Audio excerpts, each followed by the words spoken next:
Today on Cptv, a viral YouTube video is stirring hundreds of students to action. What caught their attention? And 9 students narrowly escape a house fire. Find out how one woman made a daring escape.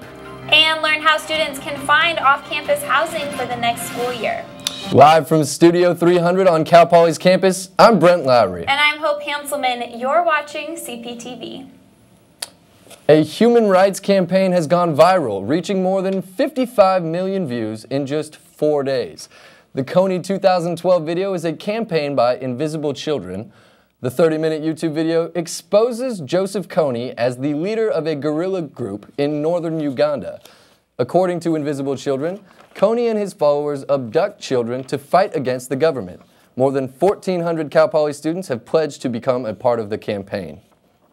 Pretty much before March 5th, no one really knew about Invisible Children or who Joseph Kony was or the war that's been going on in Uganda for the past 26 years. So now that that video went viral, it's really exciting to see how everyone's become so passionate about it. Campaign called Cover the Night. They say they plan to help Invisible Children raise money to help save the children in Africa. Fire crews are assessing the damage after a house on Johnson Avenue went up in flames. Cptv reporter Olivia Bickle spoke with the fire department to find out how the fire started. 9 people escaped a San Luis Obispo home that went up in flames last Saturday night. The fire, located at 1502 Johnson Avenue, was reported at approximately 3:30 a.m. All of the victims, who were in their 20s, were able to remove themselves from the burning building. While several of the occupants managed to escape through the front door, one woman had to jump from a second-story window. Sierra Vista Medical Center treated 5 of the victims for smoke inhalation, and a Fresno burn unit treated 1 woman for complications. When the fire department arrived on scene, they began fighting the flames that blazed well above the roofline. The structure of the house contributed to how fast it burned. It's an older structure, about 100 years old, so it was built with what they call balloon frame construction, which is you have continuous channels in the wall from the foundation all the way up through the attic, and this allowed the fire to spread quickly through the walls up into the attic. The 30 firefighters on scene managed to contain the fire in about 2 hours. The SLO County Fire Department believes the fire started with a couch. We're focusing on the front porch area of the home, specifically around the upholstered couch, and there may have been some smoking activity involved that may have ignited the sofa as one of the probable causes. The fire marshal said that a cigarette likely fell in between the cushions of the couch and smoldered for about 90 minutes to 2 hours before gaining enough oxygen to ignite. Contractors will evaluate the house and decide whether to rehabilitate it or demolish it and build something new. Cptv, Olivia Bickle. Firefighters say the tenants were lucky to get out. They say it's important to check your smoke alarms twice a year to make sure they're working right.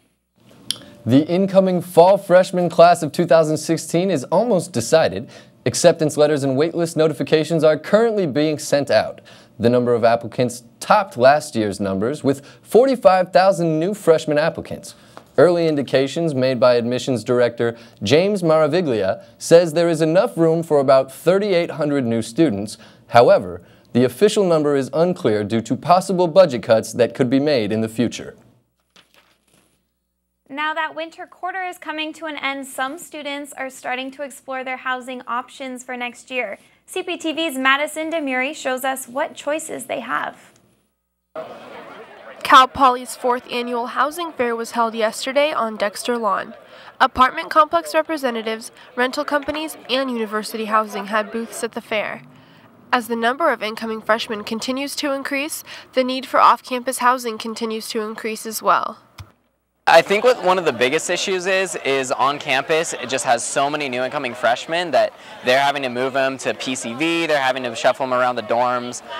There's been lounges that have been turned into 4-people dorm rooms, and so these are all students that are kind of getting displaced. So I think there's just been a huge influx of people moving off campus. The event, put on by the Mustang Daily, had over 15 vendors in attendance and left many students satisfied with their options. I thought it was really helpful because in particular I was looking for more apartments and townhouses, and I hadn't had much luck with that on Craigslist. There was a lot of houses, so this kind of more familiarized me with the different complexes in the area, what's close and what's not, and that was probably the most helpful thing. Not all students found what they were looking for at the Vegas-themed fair. We came looking for houses, and I think the majority of the listings were for apartments, but we still managed to get our names on a couple of different email lists. Students had the opportunity to win t-shirts, gift certificates, and other prizes by visiting all the different vendors. The Slow Dog organization was also in attendance to provide students with a pre-finals week dog fix. For Cptv, Madison DeMurray. Although the demand for housing is increasing, apartment complex representatives and rental companies say they aren't planning on raising rent prices. Cal Poly is celebrating Women's History Month with the Gender Equity Center. Cptv reporter Erica Turnlin tells us how students are telling the history of her story. Cal Poly students are tired of their history classes, so they've partnered with the Gender Equity Center to bring a Her Story campaign to campus. What it is just recognizing influential women in history. Women's Herstory is a week-long campaign to honor women's international and national progress and the history of women's issues. The program is hosting various discussions about women in history all over campus and is putting on events like Minervana, a dance and theater showcase. The event was a celebration of the power of art and creativity in the history of women's equality and empowerment. The student-run production featured different styles of dance, drama, and music.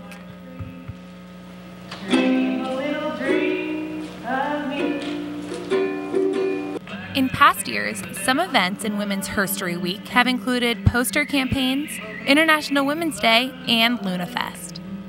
Women make up 50% of the population, and here maybe it's like 44% of the population that we have female students, but it's really important that we empower them.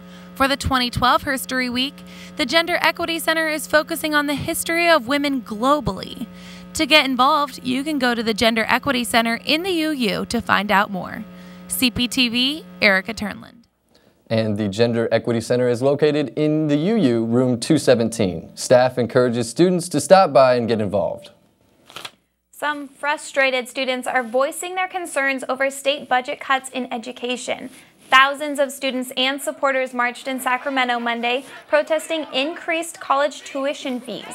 The budget cuts have affected universities like Cal Poly, slashing billions of dollars of funding for the UC and the Cal State system. Governor Jerry Brown, who signed the California budget last year, did not attend the rally. 68 people were arrested after refusing to leave the Capitol when it closed for the evening. The SLO Board of Supervisors is rewriting an ordinance that can fine owners of animals deemed to be menacing. The ordinance can implement fines before an animal has actually attacked anyone. It is meant to be a preventative measure to stop attacks before they happen. I think it's a really good opportunity to sort of fill in a gap in a real need in which there is an identified public safety risk, and both people and animals are at risk that we currently aren't able to act on and currently aren't able to provide assistance to them. The ordinance didn't pass into law at the meeting due to concerns raised from the public. A few of the proposed changes include increased fines for the first offense to $250, making both the property and animal owner accountable, and further clarifying the definition of menacing. The ordinance is not intended to discriminate against a specific breed, but supervisors noted that larger dogs, such as pit bulls, do pose a higher risk to the public. Coming up next on Cptv, it's Dr. Seuss Day this Sunday. We talked to Cal Poly students about what their favorite book is. Hollywood star Josh Brolin stopped by the SLO Film Festival. See how one class is remodeling bikes. And experience India in San Luis Obispo with Culinary Corner. My favorite Dr. Seuss book was, oh my gosh, it's so long ago. I used to love The Grinch. My favorite Dr. Seuss book would have to be Green Eggs and Ham, because the only way my parents would get me to eat eggs when I was younger is by dyeing them green. Welcome back to Cptv. UCLA history professor James Gelvin came to the Spanos Theater to discuss Arab uprisings on Monday. Gelvin examined the role of youth, labor, and religious groups in Tunisia and Egypt, and discussed why the military turned against their rulers. His presentation was based on his new book, The Arab Uprisings: What Everyone Needs to Know. Movie and documentary lovers are converging on San Luis Obispo this weekend for the 18th Annual International Film Festival. The Fremont Theater screened the new film, Fin Surf, last night. The documentary tells the story of surfers riding waves in sub-zero temperatures off Finland's coast. The actor Josh Brolin was also in attendance, helping out with a raffle at the end of the movie. The festival will continue tonight at Hearst Castle with a screening of Citizen Kane at the Hearst Visitor Center. Morgan Chappelle and I will be there. Mechanical engineering majors are celebrating the end of the quarter with a remodeled bike expo. The single-track vehicle design classes showed off their finished products on Wednesday in the engineering complex. Bike designs included cargo bikes, recumbent bikes, and bikes made out of materials such as wood and bamboo. The students had the opportunity to test each other's bikes and give one another a grade. Professor John Fabijanik also tested each bike. All kinds of things. Some of them are trying to make them a little bit more sensitive, handle quicker, faster to their responses. Some are trying to slow them down and make them a little bit easier to handle, easier to get back, for an easy cruise from the beach. Other people are trying to see if they can climb up hills better. Students spent over 100 hours on the quarter-long project and plan on using their bikes for everyday use. Bikes that weren't as successful will be donated to the engineering boneyard for future project use in bike projects. Cigarette prices may go up if California voters pass Proposition 29 in the upcoming election. Proposition 29, also known as the California Cancer Research Act, adds $1 tax to every box of cigarettes sold in California. The act would raise nearly $500 million in its first year, and 60% of that would go towards cancer research. The rest of the funds go towards tobacco law enforcement, cessation, and facilities. It's more money towards cancer research. It's one step, closer to finding a cure. And it's not just money going towards lung cancer research, it's towards all types of cancer research. So that's just a huge amount of money that we can use for finding a cure for cancer. Now, the act has been on the ballot 14 times, and proponents of the bill hope this will be the last. The measure is also a user tax, which means that only those who purchase cigarettes will have to pay the $1 tax. The Cal Poly Relay for Life Committee is hosting their first annual dodgeball tournament. Proceeds from the tournament will benefit the American Cancer Society. The tournament takes place on March 31st in Mott Gym, and participants will receive a free lunch. For more information, contact Relay for Life at relayforlifecalpoly.gmail.com. Now, CPTV's Curtis Cole visited a restaurant that cooks dishes from halfway across the world. Let's stop by the kitchen in this week's Culinary Corner. Pakora, naan, and tikka masala. These words may not sound familiar, but in this week's Culinary Corner, the tastes of authentic Indian cuisine will have you speaking the native tongue. Co-owners Raja and Amrik Singh create the brotherly duo boasting family recipes from their native country of India. The restaurant is now into its 18th year of business and has bred a fleet of loyal customers. So my children were raised on this food, and they're both out of town, and every single time they come back in, it's the big deal. When are we going to the Taj Palace? Hot and fresh garlic naan is cooked to a crisp inside a traditional clay tandoor before being brought immediately to the table. A complex line of curries, kormas, and masalas create a fleet of unmistakable flavors and spices that have traveled some 7,000 miles to get here. Outside the kitchen, the Singh brothers have showed their commitment to the community by donating time and food to local volunteers. Here at the Taj Palace, open for over 18 years, the brothers Singh say they believe that a truly fine meal is enjoyed not once, but 3 times, in anticipation, in consumption, and in remembrance. Today we have chicken tikka masala, a bed of rice, and some garlic naan. Cptv, Curtis Cole. The Taj Taj Palace also has affordable all-you-can-eat buffets every day for lunch and a dinner buffet on Monday nights. So coming up next on CPTV, see what the beach weather looks like this weekend. Get a preview of this year's NCAA March Madness. And get to know one of Cal Poly's athletes who will be pursuing professional basketball. My favorite Dr. Seuss book is The Cat in the Hat because my mom always used to read it to me when I was little. I would memorize them and read them to my parents, and I think I had the most fun with all the rhymes and the fun stories of one fish, two fish, red fish, blue fish. And welcome back to CPTV. Weather reporter Allie Wente has this week's weather forecast. Allie, is it going to stay warm? I know we had record highs last weekend. Thanks, you guys. Today, it looks like it's going to be nice and sunny outside, and this whole week should be sunny except for some rain expected to roll in on Tuesday, but mid to high 60s throughout the week. The surf report for the week shows 1 to 3 foot waves, which is about ankle to waist high, so not much for surfers to work with, but it's still worth it to get out there and enjoy the nice weather. Can we get our 5-day forecast up? Okay, so you can see that Friday, today we're going to have a high of 76 degrees and a low of 41, so it's going to stay nice and warm today. Make sure you get outside, but still cold enough where you're going to need a jacket tonight.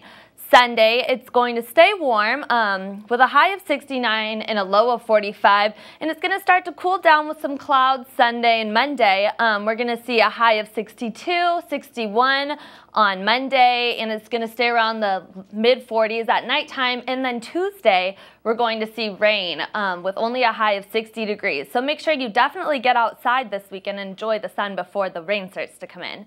And we're going to go to Pirates Cove right now. It looks nice and beautiful, sunny. Not many waves still. The surf report showed there wasn't going to be too high of waves, but still a nice day. So make sure you get outside and enjoy your weekend.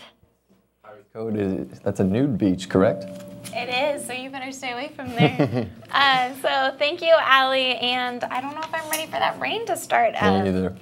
It's that time of the year again. Time to start filling out your brackets for March Madness. Now, I know one person who can't wait to start filling out their brackets, and that's our own sports reporter, Edzu Kelly. He's got all of your coverage on Cal Poly's attempt to get into the big dance.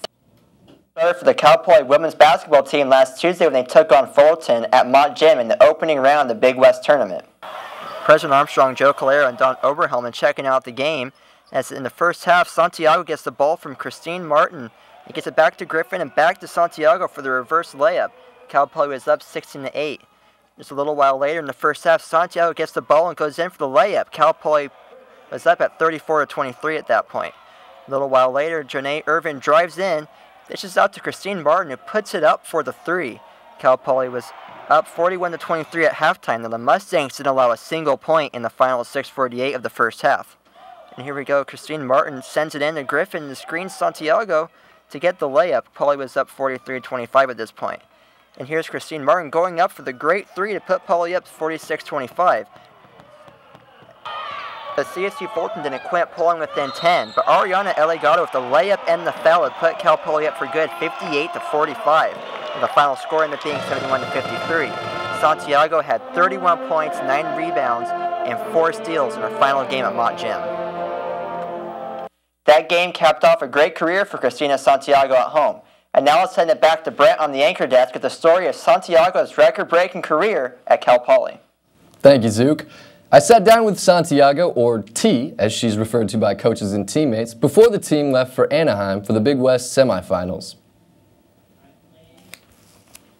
Santiago will leave Cal Poly in April to pursue a career in the WNBA. But the Mustangs' all-time scoring and rebounds leader will never forget her deep Central Coast roots. I would like them to remember me, not only as, the stats, but more of like a player of the community. Santiago was born and raised in Santa Maria, where she played basketball for Rigetti High School and impressed big-time scouts with her dominant low-post presence. When she suffered an ACL injury her senior year, most schools stopped calling. But Cal Poly stuck with the local kid. It's so much fun to coach players of that caliber, that just the kind of program builders that everybody, you can piece together different players around them. A second ACL injury sidelined Santiago last year, but she returned for her senior season better than ever, putting up career numbers en route to a second Player of the Year honor. It's an honor to, get that award twice and have our team #1 seed going into conference tournament, and it's really exciting. And right now we're getting word that the women's team is losing by 1 to Long Beach State. It's 49-48 with 14 seconds left. So for highlights, you can just go to mustangdaily.net or follow them on Twitter. I'm keeping my fingers crossed for our Mustangs. Definitely. So coming up next on Cptv, a poet who has been featured in events like Coachella came to Cal Poly. Get a preview of the Arab Music Ensemble's winter concert. And the Harvard of Improv performs at the Laugh Out Loud Fest. That's next. I like the Lorax because it shows that everything matters, no matter how seemingly insignificant it is. My favorite Dr. Seuss book is All the Places You Will Go, because I got that for graduation from my family. And welcome back to Cptv. You know, it's almost the weekend, so I think it's time to start talking entertainment. Yeah, Cptv reporter Lauren Bennett has this week's Pollywood Minute. Thanks, Brent and Hope. This week for Pollywood, we had a fun-filled week with some poetry reading, Arab music in the UU Plaza, and more. Take a look. The Arabic Music Ensemble performed in the UU on Thursday a wide variety of Arabic Eastern music. The group is composed of community members and Cal Poly students. The group puts on a formal concert at the end of each quarter, and this weekend is their performance. Beautiful dancers with wonderful costumes, soloists that are coming from LA and San Francisco, both dancers and musicians. It'll be a fabulous show.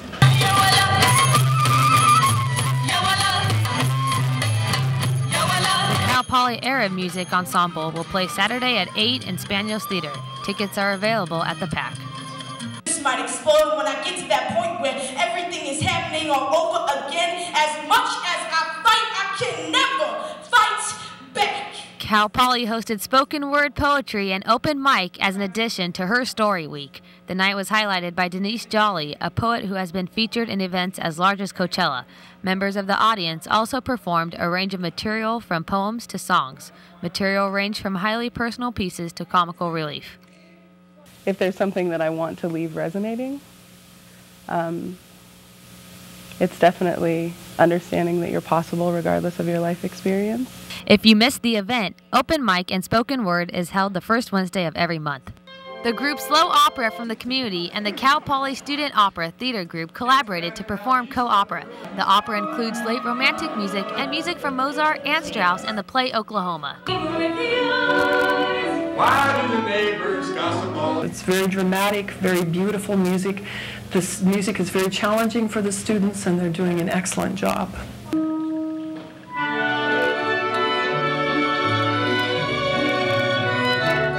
The co-opera takes place tonight at 7:30 and at 3 on Saturday in the PAC. Not the way you pictured it. The Second City Improv Group, known as Improv's Harvard for its past alumni, came to Cal Poly on their Laugh Out Loud tour. Previous cast members include Tina Fey, Steve Carell, Mike Myers, and other famous comedians. The cast used audience members for improv topics and acts. The sold-out show was in Spaniels Theater on Thursday night. Thank you for tuning in to Pollywood Minute. Join us next week for some more Cal Poly news. Back to you guys. Thanks, Lauren. Well, that's some fun entertainment, nice weather, good way to head into a finals week. Definitely. I was at the Second City performance. It was hilarious. And we just got word that Cal Poly women's basketball lost 51-48. They were upset by Long Beach State, so unfortunately they won't be going back to the championship. It was a good effort put forth, but here's something that might brighten your moods. We've got a video that's been going around the web. It's of San Luis Obispo, but it's not your average perspective. Let's check this out. Now, they may look like miniatures, but it is actual film of San Luis Obispo with tilt-shift video. And it took the creator, Robert Weber, over 3 months to shoot and edit this short film. The full video is on YouTube, and it's called The Slow Experiment. Really makes it look like the happiest place on earth, doesn't it? It kind of looks like one of those Lego land type, you know. Makes you feel lucky to live in a place like this. That's true. Hey, and this is going to wrap up our final broadcast of the winter quarter.